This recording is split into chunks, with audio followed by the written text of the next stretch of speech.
சீடன் வெளியூர் புறப்படுறதுக்கு தயாரா இருந்தான். ரொம்ப தூரம் போக போறான்.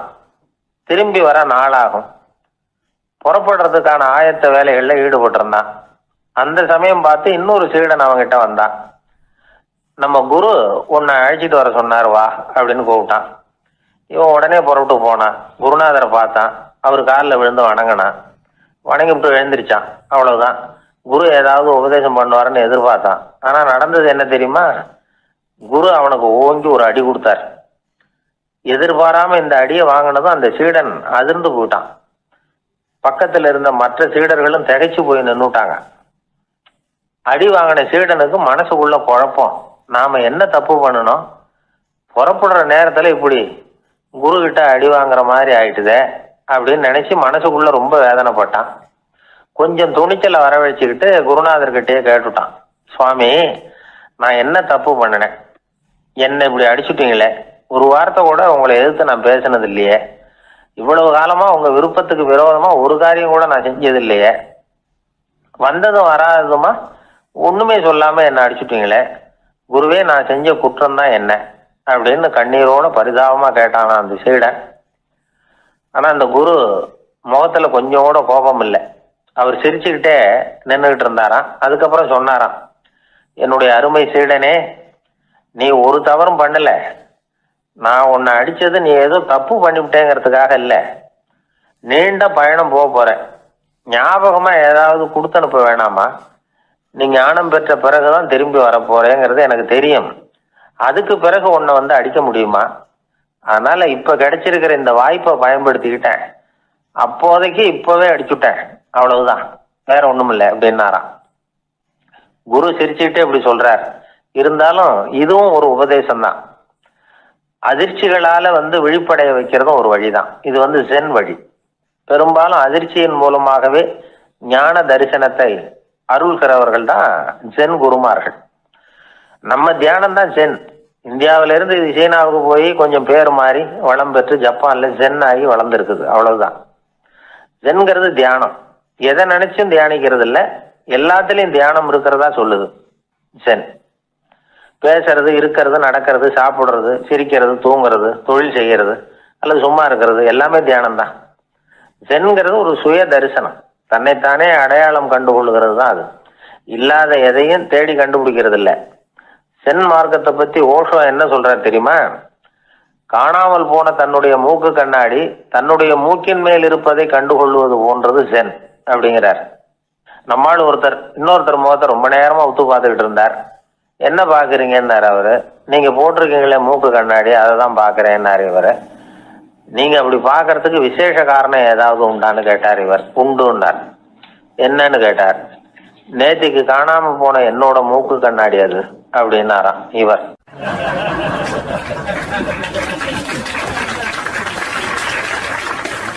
ஊர்ல ஒரு ஞானி இருந்தார். ஒரு நாள் அவரை தேடிட்டு ஒருத்தர் வந்தார். வந்தவர் ஞானியை பார்த்து ஒரு கேள்வி கேட்டார். ஐயா, உங்களுடைய சாதனை என்ன? இதுதான் அவர் கேட்ட கேள்வி. இதை கேட்டதும் அந்த ஞானி நிமிர்ந்து இவரை பார்த்தார். அப்புறம் சொன்னார், அது ஒன்றும் பெரிய விஷயம் இல்லை, அது ரொம்ப எளிமையான ஒண்ணு. எப்போ எனக்கு பசிக்குதோ அப்ப நான் சாப்பிட்டுருவேன், எப்போ எனக்கு தூக்கம் வருதோ அப்ப நான் தூங்கிடுவேன், அவ்வளவுதான் அப்படின்னார். கேள்வி கேட்டவர் ஒரு மாதிரி ஆயிட்டார். ஐயா, இதே தானே நாங்களும் செய்யறோம், இதுல என்ன அதிசயம் இருக்கு அப்படின்னார். இப்ப அந்த ஞானி சொன்னாராம், இங்கதான் நீங்க தப்பு பண்றீங்க அப்படின்னாராம். அப்படியான்னாரு இவர். ஆமா அப்படின்னாராம். நீங்க செய்யற தவறு எனக்கு புரியுது. ஏன்னா நான் உங்களை மாதிரி நான் வாழ்ந்து பார்த்திருக்கிறேன். அதனால என்னுடைய அனுபவத்துல உங்களுக்கும் எனக்கும் உள்ள வித்தியாசத்தை உணர முடியுதுன்னாராம். என்ன சொல்றீங்க, எனக்கு ஒன்னும் புரியலையேன்னாரா இவரு. இத பாருங்க, சாப்பிடுறதுங்கிறது நாம ரெண்டு பேருக்கும் பொதுவான ஒரு காரியம்தான். ஆனா நீங்க சாப்பிடுறதுக்கும் நான் சாப்பிடுறதுக்கும் வித்தியாசம் இருக்கு அப்படின்னாராம். என்ன வித்தியாசம்னு கேட்டிருக்கார். நீங்க பசி இல்லாத பொழுது சாப்பிடுறீங்க, இப்போ சாப்பிடுற நேரம் வந்துட்டுது அப்படிங்கிறதுக்காக சாப்பிடுறீங்க. சாப்பாடு ருசியா இருக்கு அப்படிங்கிறதுக்காக சாப்பிடுறீங்க. எது தேவைங்கிறது தெரியாம சாப்பிடுறீங்க. அது மாதிரி தூக்கமும் உங்களுக்கு ஒரு பழக்கமா போட்டுது. இப்போ இது தேவையா இல்லையா அப்படிங்கிறத பத்தி நீங்க யோசிச்சு பாக்குறது இல்ல. சாப்பிடும் பொழுது 1000 வேலைகளை மனசுல நினைச்சுக்கிட்டு இருப்பீங்க. அதனால அது சாப்பிடுதலா இருக்காது. அதே மாதிரி நீங்க தூங்கும் பொழுதும் அது தூங்குதலா இருக்காது.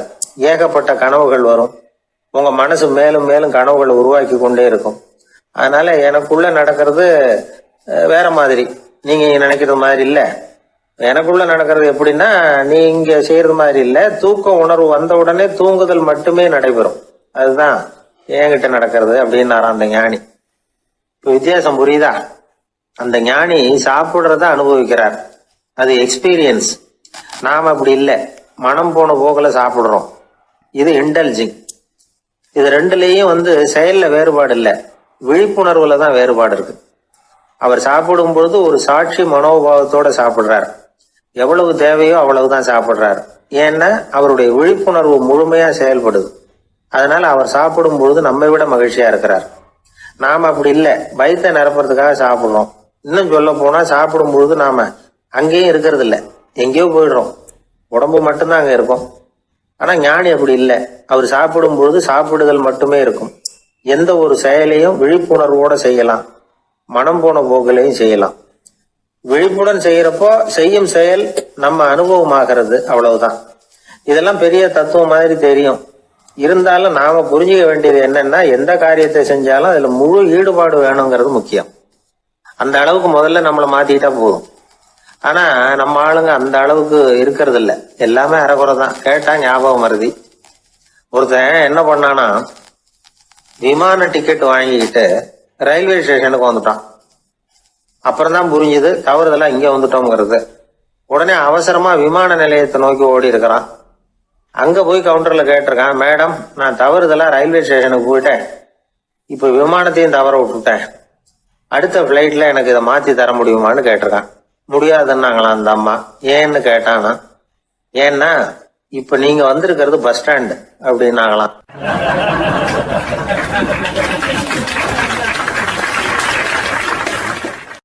ஒரு தடவை கலைவாணர் NS கிருஷ்ணன் பேராசிரியர் கல்கியை சந்திச்சு பேசிக்கிட்டு இருந்தாராம்.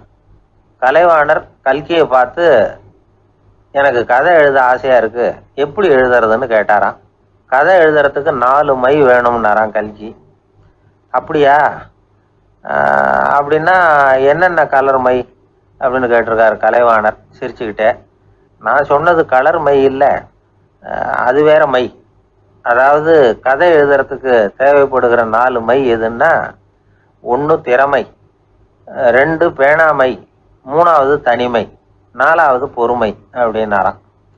உடனே கலைவாணர், உங்க யோசனை அருமை அப்படின்னாராம். அதுதான் கலைவாணர். பொதுவா எழுத்தாளர்கள் எழுதுற மாதிரி நடந்துக்கிறது இல்லை. ஆனா கலைவாணர் என்ன சொல்லுவாரோ அதே மாதிரி நடந்துக்குவார். எல்லாருக்கும் எல்லாம் கிடைக்கணுங்கிற கருத்தை சினிமா படங்கள்ல வலியுறுத்துவார். அதே மாதிரி நடைமுறை வாழ்க்கையிலேயே எல்லாருக்கும் எல்லாமும் கொடுப்பார். பணம், பதவி, புகழ் இப்படி எதுவுமே இல்லாத ஒரு சாதாரண மனுஷனா இருந்தா கூட இவர் மனுஷனுக்கு கொடுக்குற மரியாதையில கொஞ்சமும் குறைச்சல் இருக்காது. இந்த குணம் சாதாரணமா எல்லாருக்கும் இருக்கிறது இல்லை. அவரு சினிமா தியேட்டருக்கு போய் சினிமா பார்க்கறது வழக்கம். அவர் வந்திருக்கிறாருங்கிறது தெரிஞ்சா போதும், வெளியில பிச்சைக்காரங்க வந்து கூடிடுவாங்க. இது அவருக்கு தெரியும்.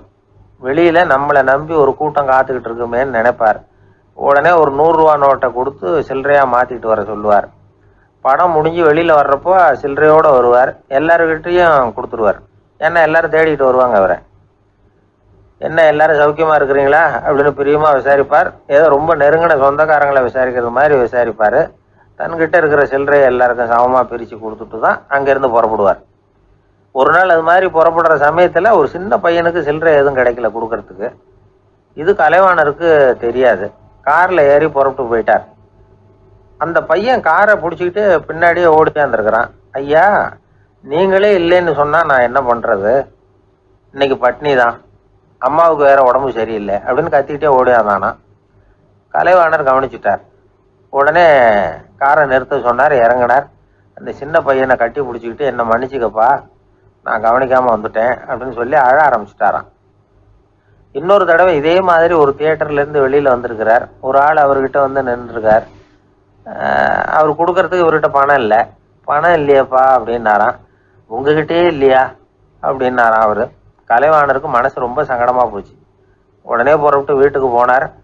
அங்க இங்க தேடி பார்த்து அங்க இருந்த கொஞ்சம் நெஞ்ச சில்லறையை எடுத்தார். காரு டிரைவரை கூப்பிட்டார். தியேட்டர் வாசல்ல நின்றுகிட்டு இருந்த ஆசாமியோட அங்க அடையாளங்களை சொன்னார். காரை எடுத்துட்டு போய் அந்த ஆளை கண்டுபிடிச்சி இந்த காசை கொடுத்துட்டு வா அப்படின்னு அனுப்பி வச்சாராம். பிச்சை போடுறதுக்காக காரை அனுப்புனதாக வேற யாரை பத்தியாவது நீங்க கேள்விப்பட்டிருக்கிறீங்களா? அவர் ஒரு வித்தியாசமான மனிதர், வித்தியாசமான கலைஞர்.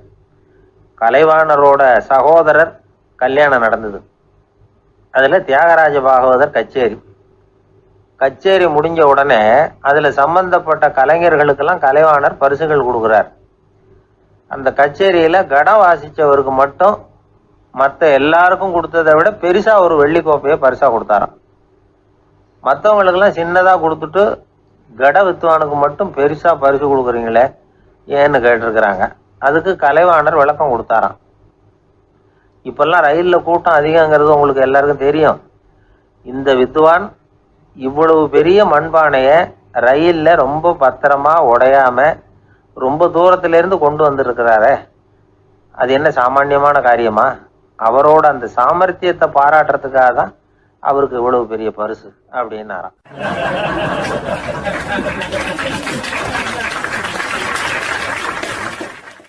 மனிதர்கள்ல சில பேர் ரொம்ப வித்தியாசமா நடந்துக்குவாங்க. மற்றவங்களுக்கு அது ரொம்ப ஆச்சரியமா கூட இருக்கும். அந்த ஆள் ஒரு மாதிரி பார்த்து நடந்துக்கோ அப்படின்னு கூட சொல்றது உண்டு. இவங்களை பார்த்து நாம பித்து குளியும்போம். உளவியல் இவங்களை எக்ஸென்ட்ரிக்ஸ் அப்படின்னு சொல்லுது. இவங்களை மனநோயாளிகள்னு தவறா புரிஞ்சிக்க கூடாது. அவங்க வேற இவங்க வேற. எக்ஸென்ட்ரிக்ஸ் பத்தின சில விவரங்கள் ஒரு புத்தகத்துல இருக்கு. அதாவது ஸ்காட்லாந்துல ஒரு உளவியல் மருத்துவர் அதை எழுதியிருக்கிறார். அவர் பேரு டாக்டர் டேவிட் வீக்ஸ். அவருக்கு ஒரு உதவியாளர் இருந்தாராம். அவர் பேரு கேட் வுட். இவங்க 2 பேரும் சேர்ந்து இங்கிலாந்து பூரா சுத்தி பார்த்துருக்காங்க. 3 வருஷம் சுத்தினாங்களாம். நான் சொன்னது மாதிரி ஒரு மாதிரியா இருக்கிற ஆசாமிகள் பல பேரை சந்திச்சு பேசி அவங்கள பத்தி ஆய்வுலாம் நடத்தி இருக்கிறாங்க. அப்படி நடத்தி அதை ஒரு புஸ்தகமா எழுதியிருக்கிறாங்க. நிறைய பேசி பார்த்துட்டு அவங்க சொல்லியிருக்கிறத கேட்டா ரொம்ப ஆச்சரியமா இருக்குது. நாம இவங்களை பார்த்து பித்துக்குழிங்கிறோம், எக்ஸென்ட்ரிக்ஸ் அப்படின்னு சொல்றோம், கிண்டல் கூட பண்றோம். ஆனா அவங்களோட அறிவு ரொம்ப தெளிவானதான். இந்த ஆராய்ச்சியாளர்கள் சொல்றாங்க. அவங்க உடல் நலமும் ரொம்ப நல்லா இருக்குதான், உடம்புலயும் எந்த கோளாறும் இல்லையா. அவங்களுக்கு மகிழ்ச்சியும் அதிகமா, ஆயுளும் அதிகமா. அவங்கள பல பேர் என்ன சொல்றாங்கன்னா, நீங்க நினைக்கிறது மாதிரி இல்லை நாங்க, ஆனா நாங்க மற்றவங்கள்ல இருந்து வேறுபட்ட தன்மை உள்ளவங்க அப்படிங்கிறத ஒத்துக்கிறாங்களாம். இந்த உலகம் பிறந்ததுல இருந்தே இப்படிப்பட்ட வித்தியாசமான ஆசாமிகளும் பிறந்திருக்கிறாங்க. சரி, அப்படிப்பட்டவங்க எப்படி இருப்பாங்க? இப்ப ஒரு மகாராஜா தன்னோட நாய்க்கு லட்சக்கணக்கில் பணம் செலவு பண்ணி கல்யாணம் பண்ணி வச்சிருக்கிறார். ஒரு கோடீஸ்வரர் தான் வளர்த்துக்கிட்டு இருந்த பூனைகளுக்கு தன்னோட சொத்து பூராவை எழுதி வச்சிருக்கிறார். இது மாதிரி ஒருத்தர் 2 பேர் இல்லை, நிறைய பேர் உண்டு. சில பேர் எப்படி தெரியுமா? அவங்களுக்கு வசதியில் எந்த குறையும் இருக்காது. வீடு, காரு, பணம் எல்லாம் தாராளமா இருக்கும். அப்படி இருந்தாலும் அவங்க கிட்ட ஒரு பழக்கம் இருக்கும். யாராவது ஒரு நண்பர் வீட்டு விசேஷத்துக்கு போயிருப்பார், இல்லைன்னா ஒரு கடைக்கு போயிருப்பார். அவங்க ரொம்பவும் மரியாதையா வரவேற்று எல்லாம் பண்ணிட்டு இருப்பாங்க. ஆனா இவரு அவங்களுக்கு தெரியாம ஏதாவது ஒரு பொருளை திருடி பாக்கெட்ல போட்டுட்டு வந்துருவார். அப்படி வந்தாதான் இவருக்கு திருப்தி. பல பேர் அவங்க வளர்த்த பிராணிகளுக்கு பளிங்கு கல்லால சமாதி கட்டி வச்சிருக்கிறாங்க. இப்படிலாம் பண்றாங்க. பல பேர் அவங்களுக்கு பிடித்தமான ஒருத்தர் எப்படியோ அதே மாதிரி தலைமுடி, தாடி வச்சுக்கிறது, உடை உடுத்திக்கிறது, மலை குகையில போய் குடியிருக்கிறது, இப்படி எவ்வளவோ வினோதமான நடவடிக்கைகள். இவங்களெல்லாம் ஆய்வு பண்ணின டாக்டர் வீக்ஸ் என்ன சொல்றாரு தெரியுமா? பொதுவா இவங்க உயர்ந்த புத்திசாலிகளா இருக்கிறாங்க. ஒருமைப்பட்ட மனம், கருமையுமே கண்ணான பண்பு, தனிமையை நாடுற மனப்பான்மை எல்லாம் இவங்களுக்கு உண்டு. அவங்கள பல பேர் அவங்க பெற்றோருக்கு முதல் குழந்தை அல்லது ஒரே குழந்தை இப்படிதான் இருக்கிறாங்க. இது மாதிரியானவங்க பெண்கள் 1 பங்குன்னா ஆண்கள் 2 பங்கு. இவங்கெல்லாம் ஆக்கப்பூர்வமான செயல் செய்யறாங்க. அப்படிப்பட்டவங்களா தான் இருக்கிறாங்க. அடுத்தவங்க கிட்ட அன்பு காட்டுறவங்களா இருக்கிறாங்க, உற்சாகம் ஊட்டுறவங்களா இருக்கிறாங்க. அவங்களுடைய ஆக்கப்பூர்வமான பணிகளுக்கு ஊக்கம் கொடுத்தா அவங்க மன சந்தோஷமும் உடல் நலமும் பெருகும், ஆயுளும் கூடும். இதெல்லாம் அந்த டாக்டருடைய கண்டுபிடிப்பு. பித்துக்குழித்தனத்துக்கும் மனநோய்க்கும் வித்தியாசம் உண்டுங்கிறத சொல்றதுதான் இந்த தகவல். அதனால 2ம் ஒண்ணுன்னு நினைச்சிடக்கூடாது. ஒரு நண்பன் ஒருத்தனை பத்தி சொல்றோம். அவன் எந்த வகைன்னு நீங்களே முடிவு பண்ணுங்களேன். அவன் வந்து ஒரு கல்யாண வீட்டுக்கு போய் சாப்பிட்டுட்டு வெளியில வந்தோம். அவன் கூட வெளியில வந்த உடனே ரொம்ப நேரமா தன்னோட செருப்பை தேடிட்டு இருந்தான். என்னப்பா இன்னுமா உன் செருப்பு கிடைக்கல அப்படின்னு கேட்டோம். இல்ல இல்ல என்னது முன்னாடியே கிடைச்சுட்டுது, அதை விட நல்லதா ஏதாவது கிடைக்குமான்னு